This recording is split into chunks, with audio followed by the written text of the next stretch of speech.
আসসালামু আলাইকুম। গিয়েছিলাম কুমির প্রজনন ক্ষেত্রে। কারণ আমার বন্ধু তার কলিগদের নিয়ে আসবে। বলছে যে কুমির দেখবে এবং কুমিরকে নিজ হাতে ধরবে। এই খায়েশটা যেন আমি পূরণ করি। তাই তাদেরকে আসতে বললাম। কিভাবে যাবো এটা ভিডিওতে বলে দিলাম। আজকে যাচ্ছি বান্দরবনের পাহাড় পাড়ায়, যেখানে হচ্ছে কুমির চাষ হয় এবং বান্দরবনের পূর্ব পাশের শেষ প্রান্তে মায়ানমার সীমান্তে ঘেঁষে আছি আমি। এখান থেকে যেতে সময় লাগবে 1 ঘন্টা 20 মিনিটের মতো, কিন্তু বান্দরবন শহর থেকে আসলে এখানে সময় লাগবে হচ্ছে প্রায় 5 ঘন্টার কাছাকাছি।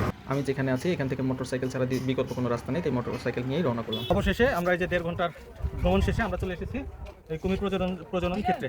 এক একটা কুমির অনেক বিশাল বিশাল সাইজের। এখান থেকে ইচ্ছা করলে ঢাকা চিড়িয়াখানায় নিয়েও রাখতে পারে। ঢাকা চিড়িয়াখানার কুমিরগুলো অনেক ছোট ছোট। এদিক দিয়ে আমার বন্ধু তার কলিগদের নিয়ে চলে আসছে। তারা খুব আনন্দিত এবং উচ্ছ্বাসিত। বাচ্চা কুমির হাতে নিলাম, মানে আলাদা একটা অভিজ্ঞতা। আসলে এটা অনুভূতি, একটা অনুভূতি, আলাদা একটা অনুভূতি। আসলে ভালো লাগতেছে যে কুমিরের এই যে এগুলা দিয়ে মানুষ মারে।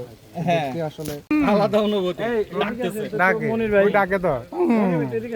জীবনে ছবি তোলা হয়েছে নাকি? ছবি তোলা হইলে আমরা বললাম। হাতে নিয়ে ছবি তুলতেছি তো খুব ভালো লাগলো। আর তাছাড়া আপনারা সবাই আছেন, আমারও ধন্যবাদ। আরো ভালো লাগতেছে। আমারও ধন্যবাদ। স্পেশালি ধন্যবাদ আমার বন্ধু। ঠিক আছে, আমার বন্ধু। মানে কুমির আছে প্রায় 1000-এর উপরে, এবং সবচেয়ে অবাক করা ব্যাপার যে একটা বড় বড় কুমিরকেও মাত্র 2টা মুরগি দেয় খাওয়ার জন্য।